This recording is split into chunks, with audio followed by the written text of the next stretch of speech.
1600 metre किस तरह से आपको वर्कआउट करना चाहिए, किस तरह से आपको रनिंग अपनी बेहतर करनी चाहिए, अपनी रनिंग को 4:30 कैसे लाएं, तो मैं आपको बता रहा हूं day by day workout plan series जो 90 डेज का चैलेंज है, जिस पर आपका फर्स्ट वीक है आज और सेकंड डे, मतलब आपको ट्यूसडे का वर्कआउट मिलेगा और आपको मंडे का वर्कआउट मैं पहले ही दे चुका हूं।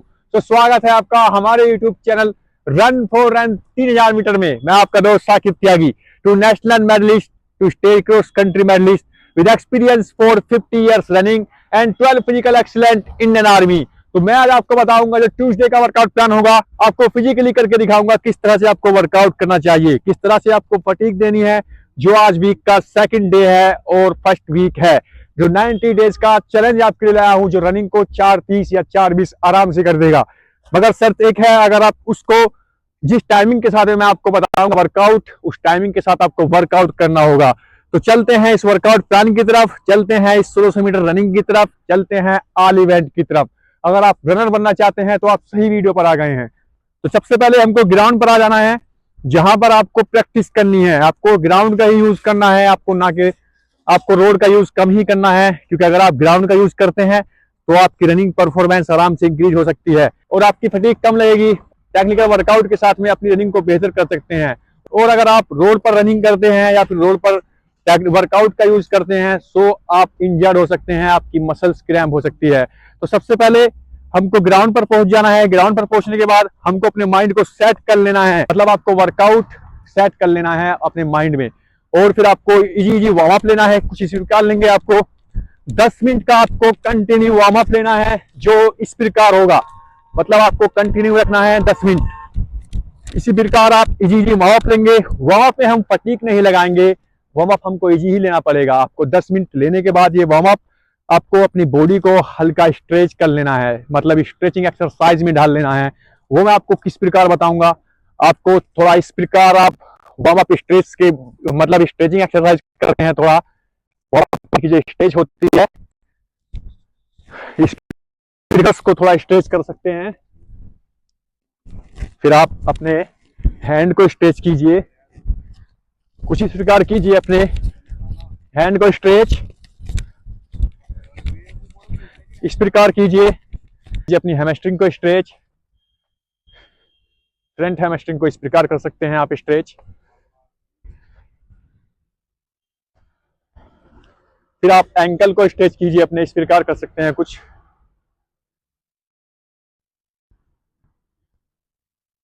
इस प्रकार भी आप कर सकते हैं, अपने एंकल को स्ट्रेच कीजिए। आपको एक्टिव रहना है, मतलब एक्सरसाइज का नाम ही एक्टिव रखना है अपनी बॉडी को। तो आपको ये थोड़ा स्ट्रेच कर लेने के बाद आपको अब हमारी बॉडी स्ट्रेच हो चुकी है, सो आपको मेन वर्कआउट पर पहुंच जाना है। ना कि आपको स्ट्राइड लगानी है, ना ही आपको कुछ अभी और करना है। वो ड्रिल है, वो मैं आपको बताऊंगा किस तरीके से आपको ड्रिल करनी है। वीक में आपको 2 बार ड्रिल करनी है, मतलब वीक में 2 बार आप ड्रिल का यूज कर सकते हैं, जो एबीसी ड्रिल होती हैं।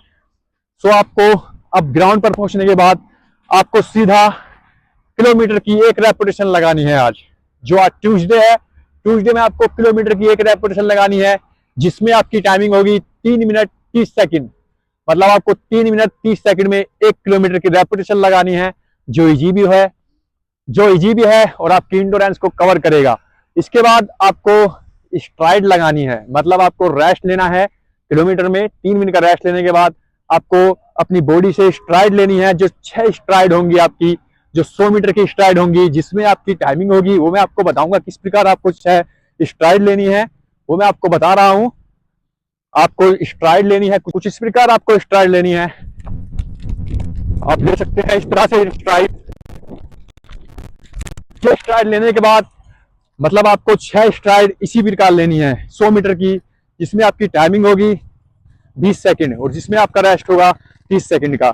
ये स्ट्राइड लगाने के बाद आपको फिर 600 मीटर की 3 रेपिटेशन लगानी है, मतलब आपको फिर रुकना है, 5 मिनट का रेस्ट लेना है और फिर आपको 600 मीटर की 3 रेपिटेशन लगानी है, जिसमें आपकी पर 600 मीटर की टाइमिंग होगी। मतलब आपको 2 मिनट में एक 600 मीटर लगानी है, जिसमें आपका रेस्ट होगा 1 मिनट 30 सेकंड का। मतलब 600 लगाने के बाद आपको रिकवरी मिलेगी 1 मिनट 30 सेकंड की। फिर आपको 3 रेपिटेशन लगाने के बाद इजी कूल डाउन कर लेना है।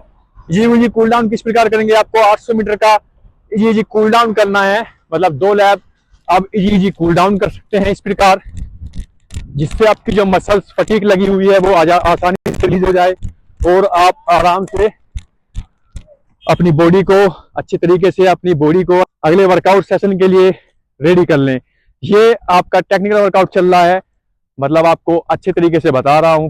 सो आप देखना ना भूलें और वीडियो में पूरा बने रहें, क्योंकि ये वर्कआउट आपकी रनिंग परफॉर्मेंस को आराम से इंक्रीज करेगा। इसके बाद आपको क्या करना है, ये हमारा मॉर्निंग सेशन कंप्लीट हो चुका है। अब जो इवनिंग सेशन है हमारा, इवनिंग में आपको क्या करना है, इवनिंग में आपको सबसे पहले ग्राउंड पर आना है जहां पर आप प्रैक्टिस कर रहे हैं, या फिर आपको ग्राउंड पर आने के बाद आपको अपनी बॉडी को हल्का सा लेना है, मतलब आपको स्ट्रेचिंग एक्टिविटी कर लेना है, अपनी फिजिकल एक्टिविटी जिसे हम बोलते हैं माइंड सेट के साथ में। इसके बाद आपको कंटिन्यू 25 मिनट इजी रन करना है, मतलब आपको 6 के पेस से कंटिन्यू इस प्रकार आप कर सकते हैं। 25 मिनट को कंटिन्यू रखना है आपको, मतलब 6 24 मतलब 4 किलोमीटर से 1 मिनट फालतू आपको रखना है, मतलब आपको 25 मिनट में 4 किलोमीटर से थोड़ा सा फालतू चलना है और आप आराम से कर सकते हैं। इस प्रकार कंटिन्यू रखने के बाद आपको स्ट्राइड लेनी है 80 मीटर की, 4 स्ट्राइड लगा सकते हैं आप। इसके बाद आपको 80 मीटर की स्ट्राइड जो लगानी है आपको वो 20 सेकंड में लेनी है और आप रेस्ट ले सकते हैं इसमें 40 सेकंड का। ये करने के बाद आपको करनी है जिम एक्सरसाइज या वेट ट्रेनिंग, जो मैं आपको ऑलरेडी बता चुका हूं। आपको वेट ट्रेनिंग किस प्रकार करनी है मैं वीडियो दे चुका हूं आपको, आप वेट ट्रेनिंग कर सकते हैं वीक में 2 बार। ये था हमारा ट्यूसडे का वर्कआउट प्लान है, जो वीक का सेकंड डे है, आज फर्स्ट वीक का सेकंड डे। आप देखना ना भूलें और अपनी रनिंग परफॉर्मेंस को इंक्रीज करना ना भूलें। मिलते हैं आपको नेक्स्ट वीडियो में। अगर आपका कुछ डाउट है तो आप कमेंट करें, जो भी आपका डाउट है मैं कोशिश करूंगा उस डाउट को क्लियर करने की। कीप रनिंग गाइस, अपनी रनिंग परफॉर्मेंस को इंक्रीज कीजिए।